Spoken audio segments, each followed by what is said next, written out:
As యూజువల్‌గా revolution chapters మనం చదువుకుండే ఈ సమయాలలో చదువువారును, వినువారును, మరి గైకొను వారును ఎంతో ధన్యులని దేవుడు సెలవిచ్చిన మాటను గుర్తు చేసుకుంటూ, ఇక్కడ ఉన్న 5, 6 భాగాలుగా ఉన్నటువంటి దాన్ని మనం ప్రొఫెటికల్‌గా, ఆత్మీయంగా మెయిన్ అప్లికేషన్ ఏమి అప్లై చేసుకొని బ్రతకాలి అని దేవుడు మనకు గుర్తు చేస్తా ఉంటున్నారు. కాబట్టి 7 సంఘముల గురించి, 7 ముద్రల గురించి, అలాగే 7 బూరల గురించి, ఉగ్రత పాత్రల గురించి మనం నేర్చుకుంటూ వచ్చాం. ఈ 17-22 చివరి అధ్యాయాలు చాలా ఇంట్రెస్టింగ్‌గా ఉంటాయని చెప్పి ఇప్పుడే మనం అనుకుంటున్నట్లు 17, 18 అధ్యాయాలను ఒక జతగాను, 19, 20 ఇంకొక జతగాను, అలాగే 20, 21, 22 అధ్యాయాల్ని ఒక జతగాను చూస్తే ఈ 7 నాశనములు తర్వాత ఇవన్నీ కూడా చివరిగా ఏమేం జరుగుతున్నాయని మనము చూస్తా ఉంటున్నాము. 7 నాశనాలు ఎక్కడెక్కడ ఏ ఏ చాప్టర్స్‌లో వస్తున్నాయని. అలాగే 7 నూతనములు 21, 22 అధ్యాయాలలో మనం చూడబోతా ఉంటున్నాం. 17, 18 అధ్యాయాలని మనం ఒక జంటగా చూస్తే అక్కడ ఒక మతము గురించి 17వ అధ్యాయంలోను, అలాగే 18వ అధ్యాయంలో ఆహ్, అర్త్‌లీ థింగ్స్ తర్వాత ఈ బాబేలు ఆహ్, తర్వాత ఇవన్నిటి గురించి మనం నేర్చుకున్నాము. 19, 20 అధ్యాయాలు కూడా ఒక జతగా చూస్తే 19వ అధ్యాయంలో మ్యారేజ్, యేసు ప్రభుల వారు సెకండ్ కమింగ్ అని చెప్పి నేర్చుకున్నాము. ఈరోజు 20వ అధ్యాయంలో ఉండే 2 మెయిన్ టాపిక్స్‌ని చూస్తే వెయ్యేండ్ల పరిపాలన, అలాగే ధవల సింహాసన తీర్పు. అట్లనే ఈ ఆది సర్పమైనటువంటి సాతానుని దేవుడు ఆహ్, బంధించడము, అఘాతంలో బంధించడము, ఇవన్నీ కూడా మనము చూడబోతా ఉంటున్నాం. మీరు చదివింటారు కాబట్టి నేను ఈ వచనాలన్నీ ఇక్కడ ఇప్పుడు చదవడం లేదు. కానీ చదవని వాళ్ళు దయచేసి 20, 21 అధ్యాయాలు ఈ వారంలో చదువుకోవాలని మనవి చేస్తా ఉంటున్నాను. అయితే ఈ ఇమేజ్‌ని మనము చూస్తా ఉంటున్నాము. ఇక్కడ బాటమ్‌లెస్ పిట్ అని కనపడుతుంది గదా! ఆ బాటమ్‌లెస్ పిట్ గురించి, ఆ వెయ్యేండ్ల పరిపాలన గురించి, ఆ 20వ అధ్యాయంలో వచ్చే వాటన్నిటిని మనం ఈరోజు చూడబోతా ఉంటున్నాం. అయితే ఆదాము నుండి అబ్రహాము వరకు, అబ్రహాము నుండి మోషే వరకు, మోషే నుండి ఈ ఆధునికమైనటువంటి ఈ చర్చ్ ఏజ్‌ని, కృపాకాలంలో ఉండే సంఘపు కాలముని మనం చూస్తా ఉంటున్నాం. ప్రీ ట్రిబ్యులేషన్ ప్రకారము ఇక్కడ ప్రీ ట్రిబ్యులేషన్ అంటే రాప్చర్ శ్రమల కాలము ముందరే జరుగుతుంది అని 3:30 సంవత్సరాలు శ్రమల కాలము, మిగిలిన 3:30 సంవత్సరాలు మహాశ్రమల కాలము అని మనం చూస్తా వచ్చాము. కొంతమంది దీని మధ్యలో వచ్చే ట్రిబ్యులేషన్‌ని మిడ్ ట్రిబ్యులేషన్‌గా చెప్తా ఉంటారు. ఇంకా కొంతమంది స్కాలర్స్ ట్రిబ్యులేషన్స్ అయిన తర్వాత రాప్చర్ సంఘము ఎత్తబడతది. అంటే సంఘము ఈ ట్రిబ్యులేషన్స్ శ్రమలు, మహాశ్రమల కాలము గుండా వెళ్తది అని కొంతమంది అంటారు. ఏమైతేనేమి వాటిని మనము ఇంకా కొంచెము విశదీకరంగా ఈరోజు చూసుకుంటాము. అయితే ఈ వెయ్యేండ్ల పరిపాలన ట్రిబ్యులేషన్స్ అయిన తరువాత వస్తదని మాత్రము అక్కడ ఏ తారతమ్యాలు మనకి అవగాహనలో లేవు. రాప్చర్ ఆహ్, సంఘము ఎప్పుడు ఎత్తబడతది అనే దగ్గర మాత్రమే స్కాలర్స్ డిఫరెంట్ ఇంటర్ప్రిటేషన్స్‌తో వస్తా ఉంటున్నట్లుగా మనం చూస్తా ఉంటున్నాం. అయితే ఈ ప్రకటన గ్రంథము 20వ అధ్యాయంలో మనము 3 అంశాలని మనం ఇక్కడ చూస్తా ఉంటున్నాం. వెయ్యేండ్ల పరిపాలన, సాతాను చివరి ప్రయత్నము, ఆ యొక్క గోగు, మాగోగు యుద్ధము, తర్వాత సాతానుకి ఉండేటటువంటి చివరి తీర్పును మనం ఇక్కడ చూస్తా ఉంటున్నాం. అయితే ఈ సాతాను బంధింపబడతది 1000 సంవత్సరాలు. ఆ సమయంలో యేసు ప్రభువుల వారు భూమి మీద తన యొక్క వెయ్యేండ్ల పరిపాలన చేస్తారు. ఈ దేవదూత వచ్చి సాతానుని పట్టుకొని ఒక కీ వస్తాడు. ఆ కీ తీసుకొని రావడము, అగాధపు తాళపు చెవిని తీసుకొని రావడము, ఆ యొక్క సంకెళ్ళు తీసుకొని రావడము, ఆ దూతను మనము ఇక్కడ చదువుకుంటా ఉంటున్నాం. 1000 సంవత్సరములు ఆ అగాధంలో పడేసి, అక్కడ సాతానుని బంధించడం జరుగుతది. ఆ సమయంలో పరిశుద్ధులు యేసు ప్రభువుల వారితో 1000 ఏండ్లు పరిపాలన చేస్తారు అని చెప్పి ఇక్కడ అపోస్తలుడైనటువంటి యోహాను భక్తుడు తన యొక్క దర్శనంలో చూసినటువంటి ఈ ప్రవచన వాక్యాన్ని, ఆ యొక్క ప్రత్యక్షతని మన కొరకు పరిశుద్ధాత్మ ప్రేరేపణ చేత ఇక్కడ లిఖించబడి మనము ఈరోజు నేర్చుకుంటా ఉంటున్నాం, చదువుకుంటా ఉంటున్నాం. పరిశుద్ధులు క్రీస్తు ప్రభుల వారితో 1000 ఏండ్లు పరిపాలన చేస్తారు. వారు ఏ విధంగా ఉంటారు? ఆహ్, తర్వాత ఆ సమయాలలో ఏం జరుగుతది? మొదటి మరణం ఏంటి? మొదటి పునరుత్థానం ఏంటి? రెండవ పునరుత్థానం ఏంటి?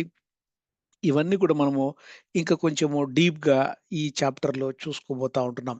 సాతానుని ఆ యొక్క చెరలో, ఆ బాటమ్‌లెస్ పిట్ అగాధములో నుండి చివరిగా అంటే 1000 ఏండ్ల పరిపాలన అయిన తరువాత, 1000 సంవత్సరాల తర్వాత బయటికి తీసినప్పుడు ఆ సాతాను ఉన్నటువంటి ప్రజలందరిని, ఇంకా కొంతమంది మిగిలి ఉంటారు, వాళ్ళను పోగు చేసుకొని తిరిగి ప్రభువుల వారి మీదకి ఆ యొక్క యుద్ధం చేసేకి వస్తాడు.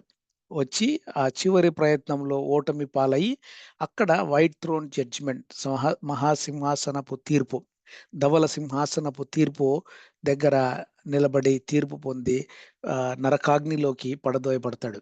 కాబట్టి ఆ చివరి ప్రయత్నం కూడా సాతానుడు చేయడము ఈ 20వ అధ్యాయంలో మనం చూస్తా ఉంటున్నాం.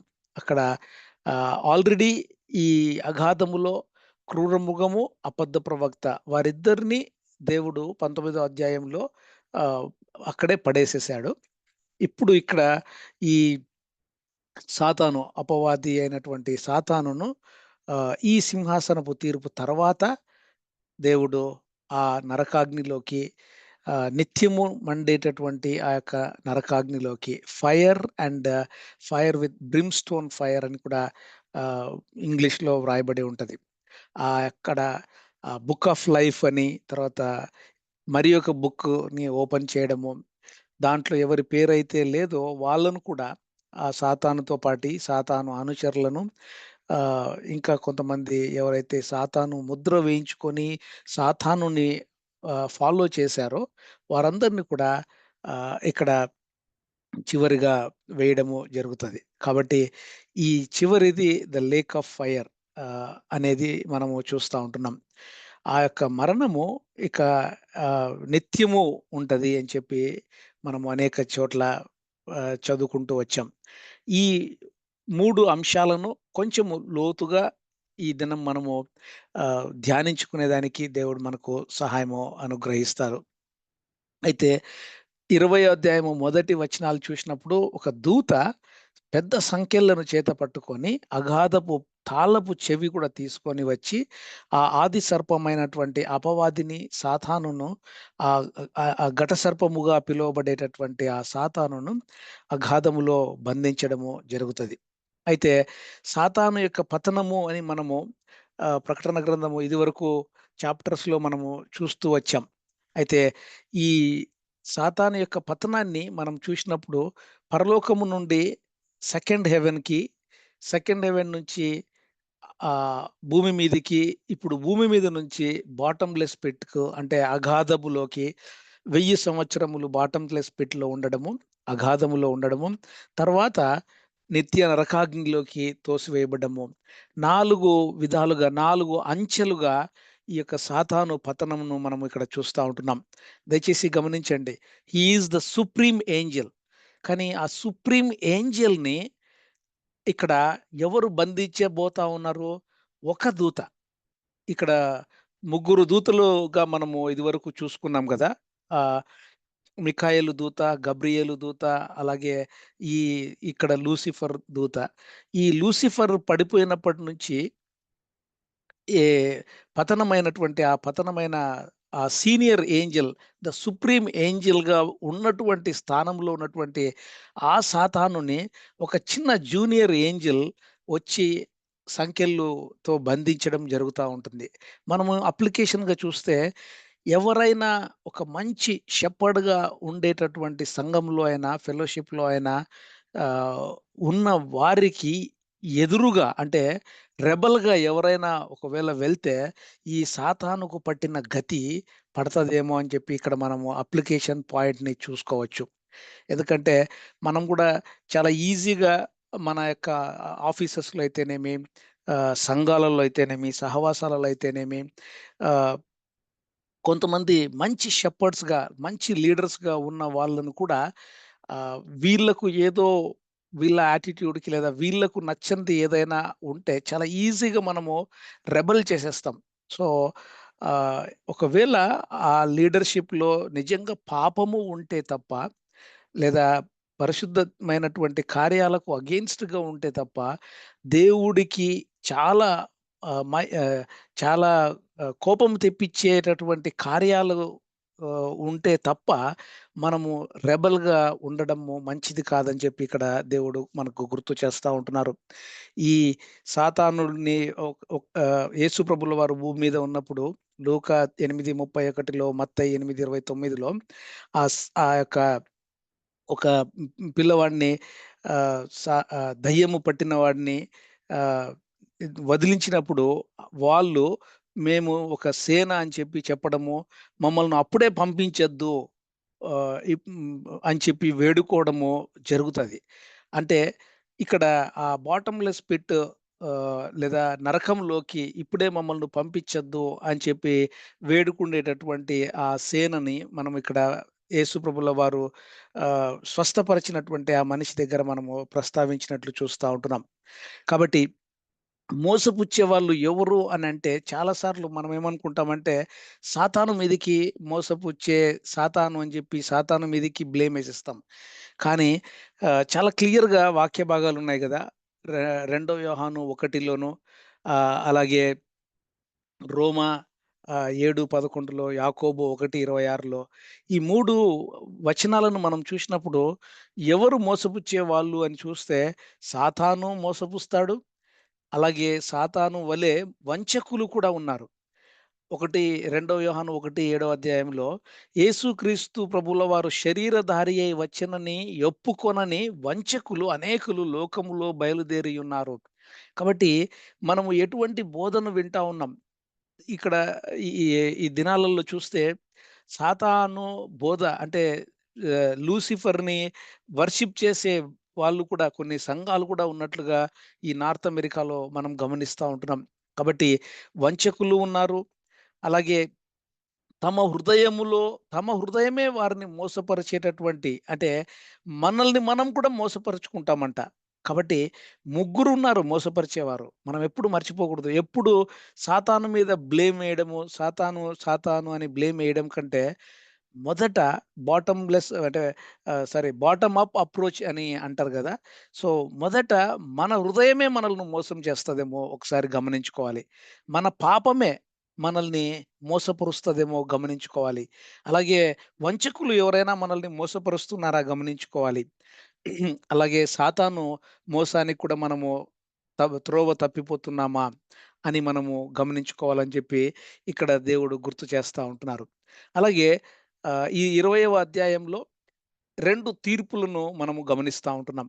11 వచనంలో, అలాగే 2 కొరింథీ 5:10లో ఈ యొక్క తీర్పును క్రీస్తు ప్రభువుల వారి న్యాయపీఠము, అలాగే ధవలమైనటువంటి మహాసింహాసనపు తీర్పు, the great white throne judgment అని మనం ఇంగ్లీష్‌లో అనుకుంటాం గదా! సో, ఈ 2 తీర్పుల గురించి ఇదివరకు నేను ఒకసారి చెప్పానేమో, కానీ ఇంకొకసారి ఈ యొక్క చాప్టర్‌లో వచ్చిన ధవల సింహాసనపు తీర్పును గురించి చెప్తూ, ఈ 2 తీర్పుల గురించి మళ్ళీ ఇంకోసారి క్లారిటీగా చెప్పాలని ఆశపడతా ఉంటున్నాను. మొదటి తీర్పు ఏంటి అంటే అది విశ్వాసులకు. అక్కడ రివార్డ్ ఇస్తాడు యేసు ప్రభువుల వారు. అయితే రెండవ తీర్పు అన్‌బిలీవర్స్‌కి మాత్రమే. అవిశ్వాసులకు మాత్రమే. దయచేసి గమనించండి. Salvation is only by grace. కృప చేతనే మనము విశ్వాసము చేత, కృప చేత మాత్రమే మనము రక్షణను తీసుకోగలుగుతాము. కానీ జడ్జిమెంట్ అంటే ఆ రివార్డ్స్ మాత్రము రక్షణ పొందిన తరువాత బ్రతికే బ్రతుకులో దేవునికి ఇష్టమైన పనులు చేస్తూ ఉన్న వారికి యేసు ప్రభువుల వారు ఆ వెయ్యేండ్ల పరిపాలనకు ముందు ఇచ్చేటటువంటి రివార్డ్స్ ఇది జడ్జిమెంట్ సీట్ ఆఫ్ క్రైస్ట్ అని మనకు కొరింథీయులకు రాసిన పత్రికలో మనము చదువుకుంటా ఉంటున్నాం. కాబట్టి salvation comes by grace. Salvation is given by grace, but not by works. అది చాలా క్లారిటీ మనకందరికీ ఉంది. అలాగే ఉండాలి. సో, పనులు చేయడం వలన మనం ఏదో కష్టపడి మనము రక్షణను సంపాదించుకోలేం. మనం ఏమీ చేయలేము రక్షణ సంపాదించుకునేకి. కేవలము ఉచితమైనటువంటి ప్రభువుల వారి కృపను విశ్వాసం చేత మనము ఎఫిషియన్స్ 5:18 ఉంటది గదా! సో, మనము సారీ, ఎఫిషియన్స్ సెకండ్ చాప్టర్‌లో. కాబట్టి రక్షణ మనము ఉచితముగా మనము పొందుకుంటాము. కానీ రివార్డ్స్ మనము చేసే మంచి క్రియల వలన, క్రీస్తు ప్రభువుల వారి మహిమ నిమిత్తమై చేసే మంచి క్రియల వలన, మన సొంత మహిమ నిమిత్తం కాదండి. మనము క్రీస్తు ప్రభువుల వారి మహిమను ఏమాత్రము దొంగిలించకూడదు. దొంగిలించలేము. అలాగ దొంగిలించిన వారమైతే మనము రివార్డ్ పొందము. కాబట్టి ఒక చేత్తో ఇచ్చేది ఇంకొక చేతికి తెలియకూడదు అని కూడా వాక్యం ఉంటది గదా! కాబట్టి మనం చేసే మంచి పనుల వలన వచ్చే reward judgment seat of Christ దగ్గర వస్తది. అయితే అవిశ్వాసులకు ఉండే తీర్పు ఇది ఆహ్, ఇక్కడ white throne judgment, the great white throne జడ్జిమెంట్‌గా మనము చూస్తా ఉంటున్నాం. ఈ రెండవ జడ్జిమెంట్ అంటే గ్రేట్ వైట్ థ్రోన్ జడ్జిమెంట్ దగ్గరికి విశ్వాసులు ఎవరు వెళ్లరు. విశ్వాసులు అక్కడ ఉండరు. అది చాలా క్లారిటీగా మనకు అవసరము. దానికి సపోర్టివ్‌గా ఉండే చాలా డిఫరెన్సెస్ బైబిల్ వర్సెస్‌తో కలిపి నేనిక్కడ మీకు ఇస్తా ఉంటున్నాను. ఈ పవర్ పాయింట్ స్లైడ్‌ని దయచేసి తీసుకొని, ఇంకా ఎవరైనా ఎక్కువగా లోతైన ఈ అను జ్ఞానము సంపాదించుకోవాలి అనుకుంటే దయచేసి డీప్ డైవ్ చేయమని నేను కోరుకుంటా ఉన్నాను. రెండిటి యొక్క డిఫరెన్స్. కాబట్టి ఆ దినము ఎప్పుడొస్తది? ఆ దినము వచ్చే సమయానికి నీవు నేను సిద్ధపడి ఉంటున్నామా? మనము ఆహ్, ఈ ఈ భూమి మీద నుండి మన ప్రాణమైనా పోవచ్చు, లేదా సంఘముగా మనము ఎత్తబడవచ్చు. ఈ 2 క్రియలలో ఏది జరిగినా కూడా మనము ఆ మొదటి సింహాసనపు తీర్పు, క్రీస్తు ప్రభువుల వారి సింహాసనపు తీర్పు దగ్గరికి మనం వెళ్తాం. ఒకవేళ రక్షణ పొందకుండా మనం చనిపోయినా లెఫ్ట్ బిహైండ్, ఇక్కడే సంఘం ఎత్తబడిన తర్వాత మిగిలిపోయిన, దయచేసి మనము జాగ్రత్తగా గమనించాలి. మనమే కాదు, మన యొక్క ఫ్యామిలీ మెంబర్స్, మన సంఘములో ఉండే సంఘ సభ్యులు, మన ఎక్స్‌టెండెడ్ ఫ్యామిలీ సభ్యులు, వీళ్ళందరూ కూడా చనిపోతే రక్షణ ఉండి, రక్షణ పొందుకొని చనిపోవాలని ఆశపడాలి, ప్రార్థన చేయాలి. అలాగే ఒకవేళ సంఘముగా ఎత్తబడితే, సంఘములో మనం ఉండాలని జెప్పి మనము ప్రార్థనాపూర్వకంగా ఉండాలి. కాబట్టి ఈ వెయ్యేండ్ల పరిపాలన గురించిన కొన్ని లోతైన అంశాలను నేను మీ ముందుకు తీసుకురావాలని ఇష్టపడతా ఉంటున్నాను. ఈ వెయ్యేండ్ల పరిపాలన ఈ దినము ఇక్కడ నీవు నేను ఎంత క్రీస్తు ప్రభువుల వారి నిమిత్తము ఎంత హింస పొందుతామో, ఆయన మహిమ నిమిత్తము ఎంత నమ్మకంగా బ్రతుకుతూ, నమ్మకమైన సేవ పరిచర్య మనం చేస్తామో, అప్పుడు క్రీస్తు ప్రభుల వారు మనకి పబ్లిక్‌గా ఆ వెయ్యేండ్ల పరిపాలనలో పబ్లిక్‌గా మనల్ని ఆనర్ చేస్తారు.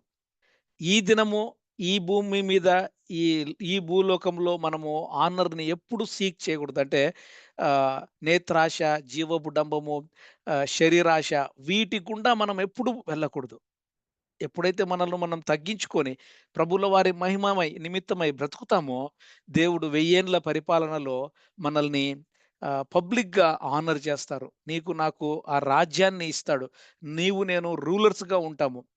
ఎందుకు ఆ సమయంలో ఆహ్, సమాధానం ఎందుకుంటది అంటే సాతానుడు ఉండడు. క్రీస్తు ప్రభుల వారు చేసేటటువంటి రూలింగ్ కాబట్టి సమాధానం ఉంటది.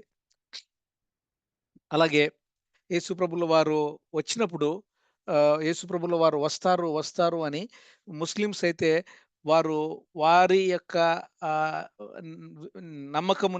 నమ్మకములో వారు మహ్దీ అనేటటువంటి ఆయన గురించి వెయిట్ చేస్తా ఉంటారు. ఈస్టర్న్ రిలీజియన్స్ మన ఇండియా, చైనా ఇటువైపు అవతారాలు అంటారు గదా! కొత్త కొత్త అవతారాలు ఎత్తుతారు అని. సో, అలాగా ఒక న్యూ ప్రాఫెట్ వస్తాడని వాళ్ళు వెయిట్ చేస్తా ఉన్నారు. యూదులైతే మెస్సయ్య వస్తారు అని ఇంకా వెయిట్ చేస్తా ఉన్నారు. కానీ మనము క్రీస్తు ప్రభుల వారిని ఎరిగిన నీవు నేను, యేసు ప్రభుల వారు తిరిగి రాబోతున్నాడు. సంఘము ఎత్తబడి సంఘములో మనము ఉన్నప్పుడు ఆయన మేఘారూఢుడై మేఘములో ఆయనను మనం కలుసుకుంటాము. మనమందరము ఆయనతో ఒలివ కొండ మీదికి వచ్చి అక్కడ హెర్మగెద్దోను యుద్ధములో పాల్గొంటాము అని చెప్పి ఇక్కడ మనము నేర్చుకుంటా వస్తా వచ్చాము. అయితే ఒకసారి ఈ టైమ్ లైన్స్‌ని చూస్తే చర్చ్ ఏజ్‌లో మనం ఉంటున్నాము. ఒకవేళ అది ర్యాప్చర్ అంటే ట్రిబ్యులేషన్‌కి ముందరొచ్చినా, మధ్యలో వచ్చినా, తర్వాత వచ్చినా నీవు నేను ఎత్తబడాలి అన్నటువంటి గమనంలో మనం పెరగాలి.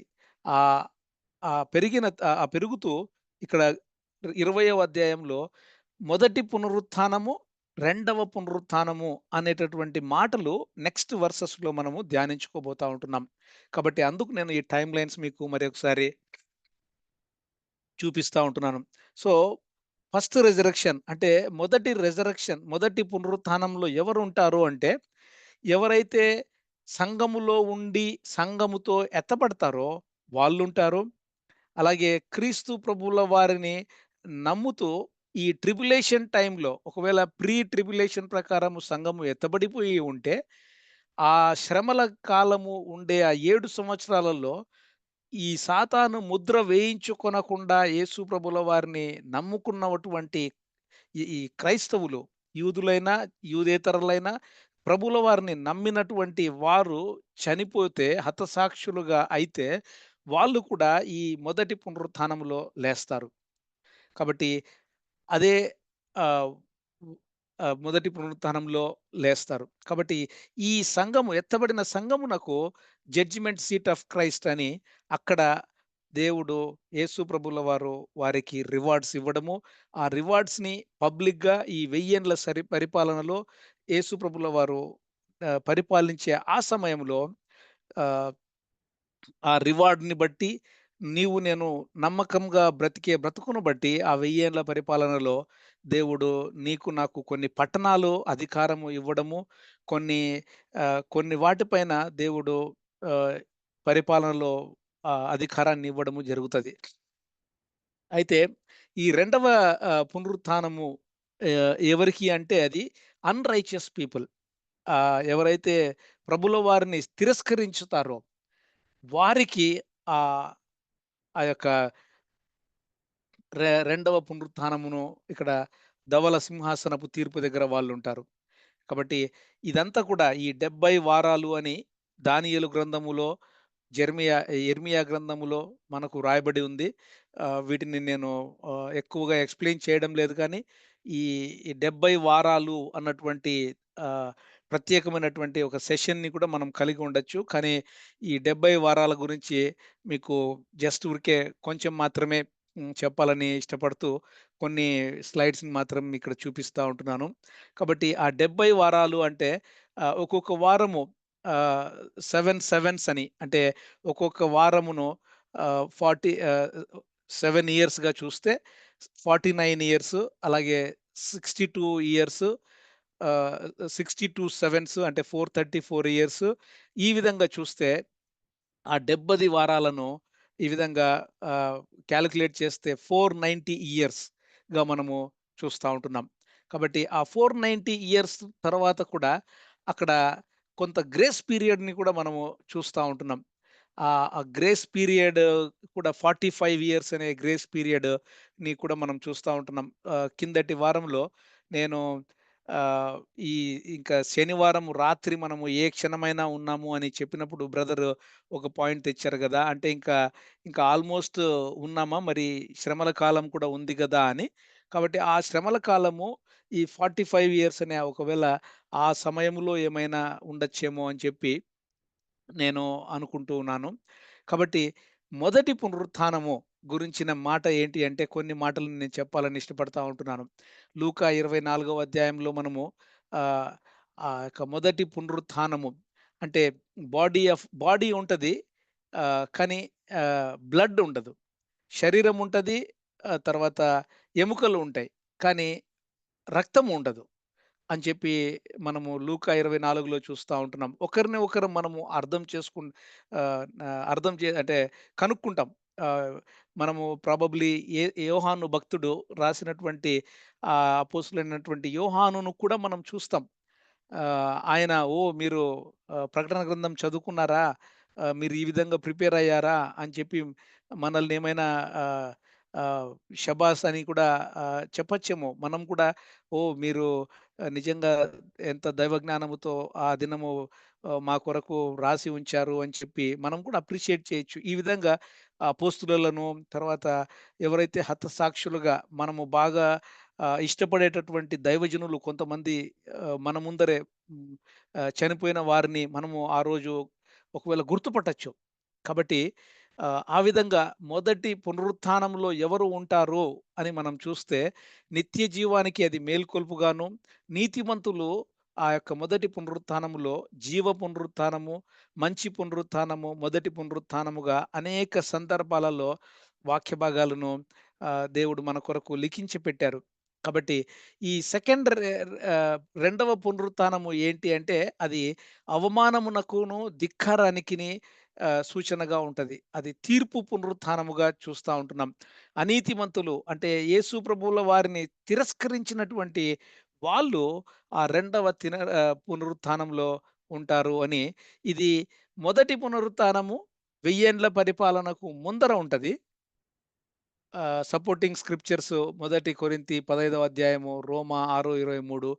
కాబట్టి రెండవ పునరుత్థానం ఎప్పుడుంటది అంటే 1000 ఏండ్ల పరిపాలన అయిన తరువాత ఈ రెండవ పునరుత్థానము ఉంటది.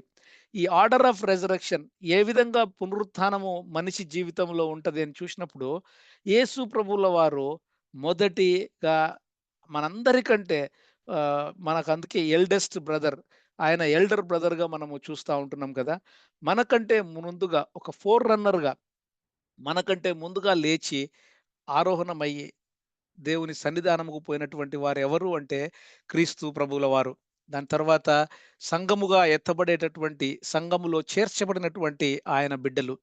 అలాగే ఆహ్, ట్రిబ్యులేషన్ పీరియడ్‌లో అలాగే ఓల్డ్ టెస్టమెంట్ పీరియడ్‌లో కూడా ఉన్నటువంటి ఆ సెయింట్స్ దేవుని బిడ్డలు వారందరూ కూడా మొదటి పునరుత్థానంలో ఆహ్, వారు లేయడము ఆహ్, జరుగుతది. కాబట్టి యేసు ప్రభువుల వారు ప్రీ ఎమినెన్స్ అంటే ప్రథమ ఫలముగా మనము చూస్తా ఉంటున్నాం. అనేక వచనాలను నేనిక్కడ మీకోసము ఉంచాను. ఆహ్, ఎవరైనా పీపీటీ తీసుకొని ఈ వచనాలన్నీ గూడా మనము చూడొచ్చు. కాబట్టి ఆ ట్రిబులేషన్స్ సెయింట్స్ ఆహ్, ట్రిబులేషన్ సమయంలో కూడా హతసాక్షులుగా అయినటువంటి వాళ్ళు కూడా ఈ 1000 ఏండ్ల పరిపాలనలో మొదటి పునరుత్థానంలో ఉంటారు. ఆహ్, సారీ సంఘముగా ఎత్తబడినటువంటి వాళ్ళల్లో ఇప్పుడు నిన్న మొన్న మనం చూసాం గదా! జూన్ 22వ తేదీ దమస్కు పట్టణములో సిరియా దేశంలో ఆ యొక్క సూసైడ్ బాంబర్ వచ్చి సూసైడ్ చేసుకుంటే 20 మంది ప్రజలు చనిపోవడము, అనేక మంది గాయపడ్డము. వీరందరూ ఒకవేళ ఎవరైనా వీళ్ళల్లో దేవుణ్ణి అంగీకరించిన వాళ్ళు ఉంటే, వీళ్ళు హతసాక్షులుగా పిలువబడతా ఉంటున్నారు. వీరు మొదటి పునరుత్థానంలో లేయడము మనం చూస్తా ఉంటున్నాం. కాబట్టి అదే ఓల్డ్ టెస్టమెంట్ సెయింట్స్ కూడా ఈ 1000 ఏండ్ల పరిపాలనలో ఉంటారని, 1000 ఏండ్ల పరిపాలన ఏ విధంగా ఉంటది అని చూస్తే, యెషయా గ్రంథములో 11 అలాగే 65వ అధ్యాయంలో దేవుడు అనేక వచనాలను మనకు ప్రవచనాత్మకముగా యెషయా ప్రవక్త వ్రాసి ఉంచారు. తోడేలు గొర్రెపిల్ల యొద్ద నివాసం చేస్తది. చిరుతపులి మేకపిల్ల యొద్ద పండుకుంటడము. ఆవులు, ఎలుగులు కూడి మేయును అని అనేక సందర్భాలలో మనము మాటల్ని మనము దేవుని యొక్క వాక్యాన్ని మనము ధ్యానిస్తూ వచ్చామేమో. ఇక్కడ గమనించండి. బాలురు 100 సంవత్సరముల వయస్సు గలవారై చనిపోవుదురు. అంటే ఇక్కడ ఇన్ఫాంట్స్ పుట్టనే కొంతమంది ఆహ్, ఏమంటారు 1 ఇయర్ లేదా 2 ఇయర్స్‌కి అంటే తక్కువగా ఉండే చిన్న బిడ్డలు ఇన్ఫాంట్స్ కూడా చనిపోతా ఉన్నారు గదా! కానీ ఆ వెయ్యేండ్ల పరిపాలనలో సమయంలో కూడా there will be lot of births చాలామంది పుడతారు.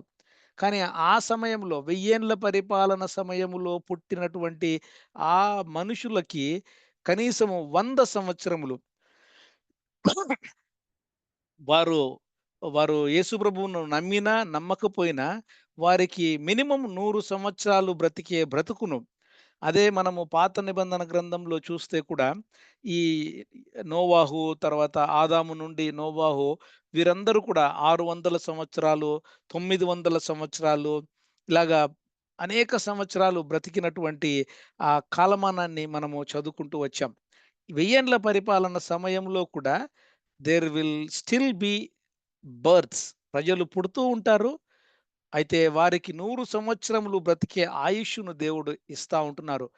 ఆ సమయంలో పాపులు ఉంటారు. దేవుణ్ణి అంగీకరించేవారు ఉంటారు.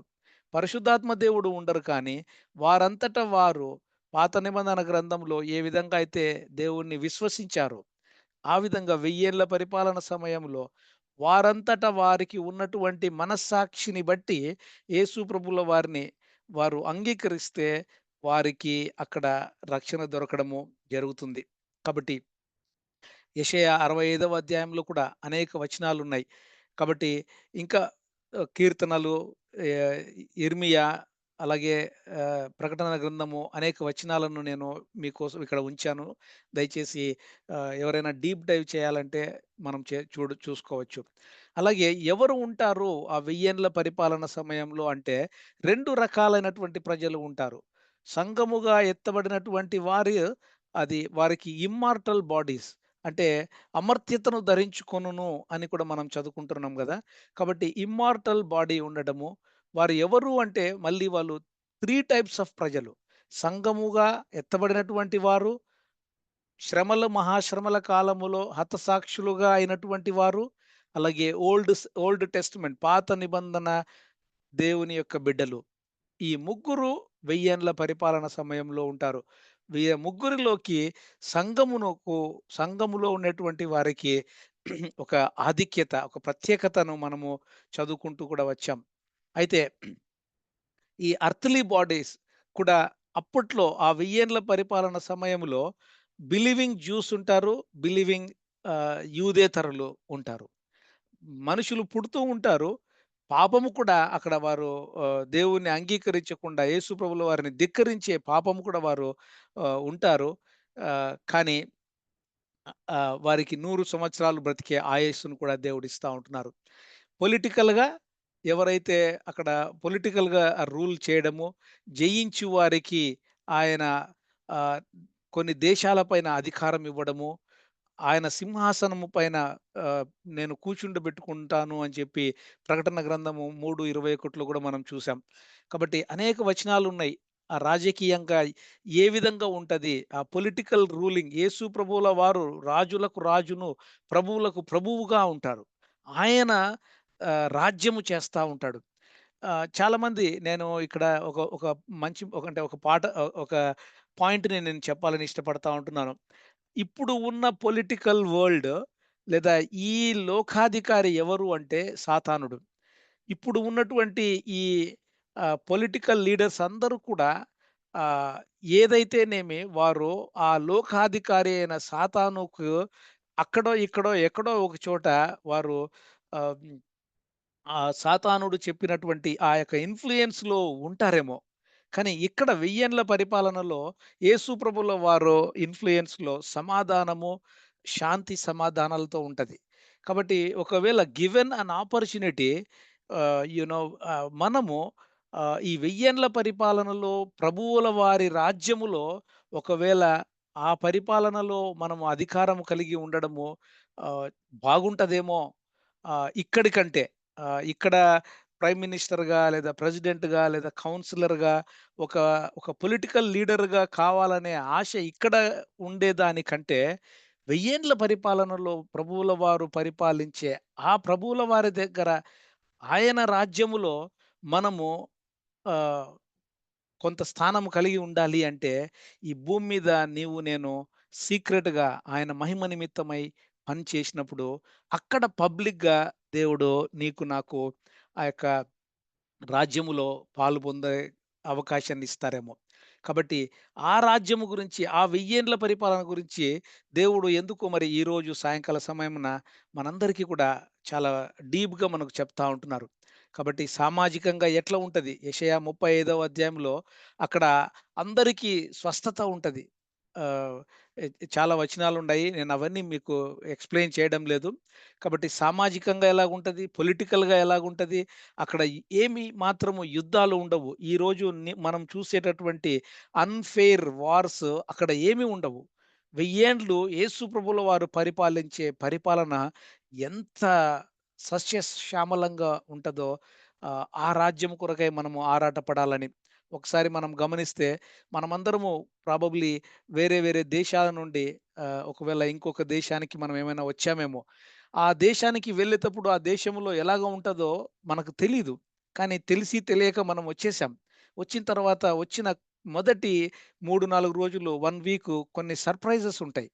కానీ వెయ్యేండ్ల పరిపాలన ఎలాగ ఉంటదని ప్రభువుల వారు వాక్యములో మనకు లిఖించి పెట్టినటువంటి ఈ వాక్య భాగాలన్నీ మనము చదువుకొని ప్రిపేర్ కావడము ఇంకా చాలా బాగుంటదని నేను ఇక్కడ మరొకసారి గుర్తు చేస్తూ ఈ అనేక వచనాలను మీ ముందుకు తీసుకొని వస్తా ఉంటున్నాను. ఏ విధంగా లైఫ్ ఉంటది? ఆహ్, యేసు ప్రభుల వారు ఏ విధంగా రూల్ చేస్తారు అన్నటువంటి ఈరోజు నీవు నేను ప్రభువుల వారి నిమిత్తము ఆహ్, చాలా ఆహ్, ఆహ్, మంచిగా దేవుని పరిచర్యను, దేవునికి నమ్మకమైన జీవితాన్ని జీవిస్తే యేసు ప్రభుల వారు మనకక్కడ పబ్లిక్‌గా ఆహ్, ఆహ్, మనకు పరిపాలనలో పాలు పొందే అవకాశాన్నిస్తారు. అయితే ఇదివరకు నేను చెప్పాను ప్రభువుల వారు 6 దినాలు సృష్టించేశారు. ఎందుకంటే రెండవ పేతురు మూడవ అధ్యాయము 8వ వచనంలో ఒక దినము 1000 సంవత్సరములు, 1000 సంవత్సరములు ఒక దినము అనే ఈక్వేషన్‌ని మనం చూసుకుంటే ఆదాము నుండి క్రీస్తు ప్రభుల వారి వరకు 4000 సంవత్సరాలు అంటే 4 రోజులు లెక్క వేయొచ్చు. యేసు ప్రభుల వారి నుంచి ఈ రోజు వరకు 2025 సంవత్సరములు అంటే 2 దినాలుగా మనం లెక్కాచారం ఏస్తే ఈ ఇంక మనము ఏడవ దినానికి ఏ ఏ క్షణాలలో అయినా దగ్గరగా ఉన్నాము అని చెప్పి మనం ఇక్కడ చూస్తా వచ్చాము. కాబట్టి మనము సాటర్‌డేలో ఉన్నవారమైతే సండేకి చాలా చేరువగా ఉన్నాము. వెయ్యేండ్ల పరిపాలన తర్వాత నూతన ఆకాశము, నూతన భూమి ఇది రావడము జరుగుతది అని మనము చూస్తా వచ్చాము. కాబట్టి ఎవరి పేరైతే జీవ గ్రంథములో వ్రాయబడి ఉంటదో వారు సంఘములో ఎత్తబడ్డము జరుగుతది. కాబట్టి ఆ యొక్క జీవ గ్రంథముతో పాటి వాక్య భాగములలో ఎక్కడెక్కడ ద బుక్ ఆఫ్ లైఫ్ అని, ద బుక్ ఆఫ్ రిమెంబరెన్స్ అని ఎక్కడెక్కడ ఏవేవైతే బుక్స్ ఉన్నాయో అవన్నీ కూడా నేనిక్కడ క్రోడీకరించి వచనాలతో సహా మీ మధ్యకు తీసుకొని వస్తా ఉంటున్నాను. 5 పుస్తకాల గురించి వాక్య భాగాలు మనకు ఉంటున్నాయి. The book of remembrance, the lamb's book of life, God's book, book of the living అని. ఈ ప్రకటన గ్రంథంలో గొర్రెపిల్ల యొక్క జీవ గ్రంథమందు ఎవరి పేరైతే వ్రాయబడలేదో వారు ఈ ధవల సింహాసనపు తీర్పును పొంది అక్కడ నిత్య నరకాగ్నిలోకి వేయబడతారు అని చెప్పి మనము ఈ బుక్ ఆఫ్ లైఫ్ గురించి చూస్తా ఉంటున్నాం. కాబట్టి పాత నిబంధన కాలంలో మనమంతా స్క్రాల్ అని చదువుకుంటూ వచ్చాము. అయితే ఇక్కడ ఈ బుక్ ఆఫ్ లైఫ్ అని మనము చదువుకుంటున్నప్పుడు ఆ బుక్‌కి, స్క్రాల్‌కి ఉన్న డిఫరెన్స్‌ని చూస్తూ మోడర్న్ ఏజ్‌లో మ్యాగ్నెటిక్ టేప్ అంటే చిప్ సిలికాన్ వ్యాలీలో మన ద్వారకా బ్రదర్ వాళ్ళ ఆఫీస్‌కి వెళ్ళినప్పుడు సాల్మన్ బ్రదర్ నాకి మేము వెళ్ళినప్పుడు మా మిసెస్ ఆ చిప్స్ ఎలాగ తయారు చేస్తారో, ఎలాగ టెస్ట్ చేస్తారో ఇవన్నీ చూసినప్పుడు అలాంటి చిప్స్ మన మెదడులో దేవుడు నిర్మించి పెట్టినట్లుగా అంటే ఫిజికల్ చిప్స్ కాదు గానీ, మన మైండే అది మనము బ్రతికే బ్రతుకంతా ఊహను వచ్చినప్పటి నుంచి చనిపోయే క్షణం వరకు మన మైండ్ రీప్లే చేయబడతది ఆ దినము. ఎవరైతే ప్రభువుల వారిని నమ్ముకోరో వారి యొక్క మైండ్ ఆ ధవల సింహాసనపు తీర్పు ఎదుట వారి యొక్క రికార్డింగు వాళ్ళకే రీప్లే చేయబడి వారు అప్పుడు అర్రే! అవును గదా! నేను అవకాశం వచ్చినప్పుడు యేసు ప్రభువుల వారిని స్వంత రక్షకునిగా అంగీకరించలేదే అనేటటువంటి తీర్పును దేవుడు వారికి చూపిచ్చి అక్కడ వారిని ఆ యొక్క నిత్య నరకాగ్నిలోకి తోసివేయడము జరుగుతది. అలాగే ఇక్కడ 4 పదాలు మనం చూస్తూ వచ్చాం. 20వ అధ్యాయంలో బాటమ్‌లెస్ పిట్ అని, అలాగా హేడీసు, షియోలు, టార్టారసు, గెహన్నా, అలాగే హెల్ అని 5 పదాలను మనము చూస్తూ వచ్చాం. ఆ 5 పదాల యొక్క డిఫరెన్సెస్‌ని కూడా నేను మీ మధ్యకు తీసుకురావాలని ఇష్టపడతా ఉంటున్నాను.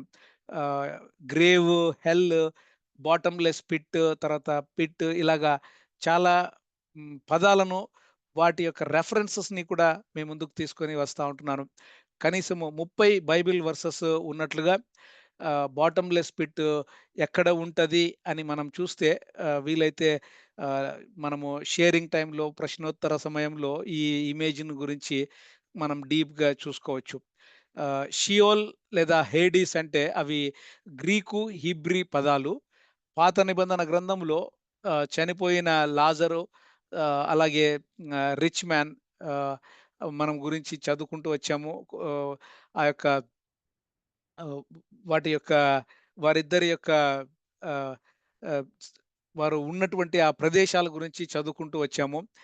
పారడైజ్ అని. అయితే ప్రభువుల వారు, యేసు ప్రభువుల వారు ఎప్పుడైతే చనిపోయి తిరిగి లేచారో, ఆ 3 దినాలు ఆహ్, ఈ ఈ స్థలానికి వెళ్ళి అక్కడ పరిచర్య చేసి చెరను చెరగా పట్టుకొని పోయెను అని వారు ఇప్పుడు పారడైజ్‌ని మనము ఆహ్, మూడవ ఆకాశంలో ఉన్నటువంటి ఆ పారడైజ్‌గా మనము చూస్తా ఉంటున్నాం. వారు ఆహ్, ఇక్కడికి ఆహ్, యేసు ప్రభుల వారితో ఆ సెకండ్ కమింగ్‌లో రావడము, వారితో కలిసి ఈ వెయ్యేండ్ల పరిపాలన చేయడము, తర్వాత ఒకవేళ యేసు ప్రభుల వారిని ఎవరైతే అంగీకరించలేదో, వారు కింది భాగమంతా కూడా ఆహ్, రెజరక్షన్ ఆఫ్ లాస్ట్ అని మనము వారి యొక్క పునరుత్థానపు తీర్పును మనము ఇక్కడ చూసుకుంటూ అవిశ్వాసులందరూ కూడా ఆ లేక్ ఆఫ్ ఫైర్‌లోకి వెళ్ళడము. ఈ ఇమేజ్‌ని మనము ఇంకా డీటెయిల్డ్‌గా చదువు ధ్యానించుకోవచ్చండి. ఎవరు ఆ యొక్క నరకంలోకి వెళ్తారు అంటే 8 రకాలైనటువంటి ప్రజలు అని చెప్పి ఆదికాండంలో, కీర్తన గ్రంథము, యెషయా, యెహెజ్కేలు వీటన్నిటిలో మనము సమ్మరైజ్ చేసుకుంటే 8 రకాలైనటువంటి వారు. పిరికివారు, అసహ్యులు, వ్యభిచారులు, విగ్రహారాధికులు, అవిశ్వాసులు, నరహంతకులు, మాంత్రికులు, అబద్ధికులు అని 8 రకాలుగా ఒకవేళ ఈ నేచర్ మనలో ఉంటే మనము డైరెక్ట్‌గా నరకానికి పాత్రులమని చెప్పి దేవుడు ఇక్కడ మనకు గుర్తు చేస్తా ఉంటున్నారు. కాబట్టి ఎప్పుడైతే జయిస్తామో, క్రీస్తు ప్రభుల వారికి నమ్మకంగా బ్రతుకుతూ మనము జయ జీవితం కలిగి ఉంటామో, వారికి దేవుడు ఇచ్చినటువంటి 7 వాగ్దానాలను మీ ముందుకు నేను తీసుకొని వస్తా ఉంటున్నాను. జీవ వృక్ష ఫలములను భుజింపనెత్తును. రెండవ మరణము అంటే వారు ఈ గ్రేట్ థ్రోన్ జడ్జిమెంట్ దగ్గరికి వెళ్లరు. వారికి మరుగైన మన్నాను భుజింపనెత్తును. జనుల మీద అధికారము. ఈ వెయ్యేండ్ల పరిపాలన సమయంలో జనుల మీద అధికారము. వారి పేరు జీవ గ్రంథంలో నుండి పేరు ఎంత మాత్రమును తుడిచిపెట్టక అన్నటువంటి ఈ వాగ్దానాలను యేసు ప్రభుల వారిచ్చారు. అలాగే వారికి కిరీటాలు 5 రకాల కిరీటాలు. అక్షయమగు కిరీటము, అతిశయ కిరీటము, నీతి కిరీటము, మహిమ కిరీటము, జీవ కిరీటము. ఇవన్నీ కూడా కిరీటాలు యొక్క వెయ్యేండ్ల పరిపాలన సమయంలో కలిగి ఉంటున్నారని చెప్పి వాక్య భాగాలు చూస్తా ఉంటున్నాం. కాబట్టి సంఘము ఎత్తబడే సంఘములో నీవు నేను ఉన్నట్లయితే ఈ 7 ఏండ్ల శ్రమల కాలంను తప్పించుకున్న వారమై క్రీస్తు ప్రభుల వారు వచ్చే ఆ ఒలీవ కొండ మీద మనము ఆయనతో పాటు ఆ హెర్మగెద్దోను యుద్ధం తర్వాత 1000 ఏండ్ల పరిపాలన చేయబోతా ఉంటున్నామని మనము మనకు దేవుడు చూపిస్తా ఉంటున్నారు. కాబట్టి ఈ విధంగా అనేక వాక్య భాగాల్ని నేను మీ మధ్యకు తీసుకొని వచ్చాను. అయితే ఇంకా అనేకమైనటువంటి ఆహ్, ఉన్నాయి. అయితే నేనిక్కడ ఒక 3 రకాలైనటువంటి మిల్లినియల్ అంటే వెయ్యేండ్ల పరిపాలనలో కూడా ఈ స్కాలర్స్ 3 రకాలు లేదా 4 రకాలైనటువంటి ఇంటర్ప్రిటేషన్స్‌ని తీసుకొని వచ్చారు. వాటి గురించి నేను బ్రీఫ్‌గా చెప్పి ఈ 20వ అధ్యాయాన్ని నేను ముగించాలని ఆశపడతా ఉంటున్నాను. మిల్లెనియల్ అంటే మనము సత్యము అని అనుకుంటాం గదా! సత్యముకు ముందర అనే అక్షరాన్ని మనము ఆహ్, చేకూరుస్తే ఏమైతది? అసత్యం అయితది. అట్లా మిల్లెనియల్‌కి ముందర ఏని వాళ్ళు చేకూర్చడం వల్ల దాన్ని ఏ మిలీనియల్ అంటే నో మిలీనియల్ అంటే వెయ్యేండ్ల పరిపాలన అసలు అది లేదు. అది లిటరల్‌గా అలాగ తీసుకోకూడదు. అది ఫిగరేటివ్‌గా తీసుకోవాలి అన్నటువంటి మాటను ఇంటర్ప్రెట్ చేసే వాళ్ళు ఏ మిలీనియల్ అని మనము చూస్తా ఉంటున్నాం. కాబట్టి ఒక్కొక్కసారి జ్ఞానము ఎక్కువైతే కూడా అనవసరంగా మనిషి కొత్త కొత్త ఇంటర్ప్రిటేషన్స్‌తో కన్‌ఫ్యూజన్స్‌ని తీసుకొని కెయాటిక్ అట్మాస్ఫియర్‌ని క్రిసిండమ్‌లో తెచ్చేటటువంటి ఈ సాతాను ట్రాప్‌లో పడిపోతాడని కూడా మనము గమనించుకోవాలి. కాబట్టి ఇది మిలీనియల్ అనేది లిటరల్‌గా అని మనము చాలా వాక్య భాగాలు సపోర్ట్ చేస్తాయి కాబట్టి దాన్ని లిటరల్‌గా మనం తీసుకోవచ్చు. అలాగే పోస్ట్ మిలీనియల్ అంటే యేసు ప్రభువుల వారు వచ్చిన తర్వాత ఈ వెయ్యేండ్ల పరిపాలన జరుగుతది అని, కొంతమందైతే అది ముందుగానే జరుగుతది అని ఆ విధంగా చెప్పడము ఆహ్ డిఫరెంట్ ఇంటర్ప్రిటేషన్స్ ఉన్నాయని చెప్పి నేను మీ మధ్యకు తీసుకొని వస్తా ఉంటున్నాను. అయితే ఆహ్, ఆ మిల్లెనియల్ వెయ్యేండ్ల పరిపాలనలో ఉండే 3, 4 రకాలైనటువంటి ఇంటర్ప్రిటేషన్స్‌ని గురించి నేను చెప్తున్నాను కాబట్టి, అలాగే ట్రిబ్యులేషన్ గురించి ఉన్నటువంటి ఇంటర్ప్రిటేషన్స్‌ని కూడా మీ మధ్యకు ఒకసారి తీసుకురావాలని ఇష్టపడతా ఉంటున్నాను. ఎందుకంటే ఇది మనము 7వ అధ్యాయంలో 144,000 గురించి నేర్చుకున్నప్పుడు ఈ ఇంటర్ప్రిటేషన్స్‌ని కూడా మనము చూసాము. ప్రీ ట్రిబ్యులేషన్ అంటే రాప్చర్ ఎప్పుడు జరుగుతది? సంఘము ఎప్పుడు ఎత్తబడతది? శ్రమల కాలము ముందుగానా? లేదా మధ్యలోనా? తర్వాతనా? అన్నటువంటి ఆ యొక్క మాట. కాబట్టి ఎప్పుడైతే ఊ ఎ ఆహ్, ఈ సంఘం ఎత్తబడతదో ఒకవేళ దాని ఎప్పుడు అనేటటువంటి దాని మీద మనము ఎక్కువ తర్కించుకోవడం కంటే, ఆ రాప్చర్ ఎప్పుడొచ్చినా, సంఘం ఎప్పుడు ఎత్తబడినా, నీవు నేను రెడీగా ఉన్నామా? రెడీగా ఉన్నట్లయితే ప్రభువుల వారితో మనము తిరిగి వెయ్యేండ్ల పరిపాలనలో ఉంటాము అనే నిశ్చయితను కలిగిన వారమై కాబట్టి ఇక్కడ అనేక ఇంటర్ప్రిటేషన్స్ పోస్ట్, ప్రీ, మిలీనియల్ ఇలాగ చాలా ఉన్నాయి. నేను పవర్ పాయింట్ స్లైడ్ మీకు షేర్ చేస్తాను. అనేక స్లైడ్స్ ఉన్నాయి. కాబట్టి దయచేసి మనము ఇంకా ఇంట్రెస్ట్ ఉన్న వాళ్ళు డీప్ డైవ్ చేయాలని, చివరిగా నేను ఈ యొక్క మెమరీ వర్స్‌ని గుర్తు చేస్తూ ముగించాలని ఇష్టపడతా ఉంటున్నాను. మన పేరు జీవ గ్రంథమందు వ్రాయబడి ఉంటే, మనము సంఘములో ఎత్తబడతాము. క్రీస్తు ప్రభుల వారితో ఆ వెయ్యేండ్లు పరిపాలనలో పాల్గొంటాము. ఒకవేళ నీ పేరు, నా పేరు జీవగ్రంథంలో ఉందా లేదా? ఈరోజు నిన్ను నన్ను దేవుడు మరి ఒకసారి మనల్ని గుర్తు చేస్తా ఉంటున్నారు. పరిశుద్ధాత్మ దేవుడు మనతో మాట్లాడుతా ఉంటున్నారు. నీ పేరు, నా పేరు జీవగ్రంథంలో ఉందా? అలాగే ఆహ్, రెండవదిగా మన కుటుంబ సభ్యులలో ఇంకా ఎవరైనా వారి పేరు గ్రంథమందు వ్రాయబడి ఉందా? లేదా? దేవుణ్ణి మనము ప్రార్థిస్తూ, అయ్యా!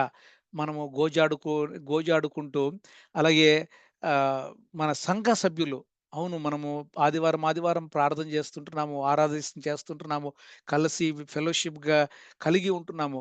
కానీ ఎంతమంది ఈ యొక్క ప్రభువుల వారి జీవ గ్రంథములో వారి పేర్లు లిఖించబడి ఉన్నాయి? అని మనము అనుదినము మన ఎక్స్‌టెండెడ్ ఫ్యామిలీస్ ఇండియాలో ఉండొచ్చు, వేరే వేరే దేశాలలో ఉండొచ్చు. మనకు తెలిసిన వారందరూ కూడా మనతో పాటి సంఘములో ఎత్తబడి క్రీస్తు ప్రభువుల వారితో మనము ఆ వెయ్యేండ్ల పరిపాలనలో ఉండులాగున పరిశుద్ధాత్మ దేవుడు మనకు సహాయం చేయాలని చెప్పి నేను ప్రార్థిస్తూ ఇక్కడ నేను ముగించాలని ఇష్టపడతా ఉంటున్నానండి.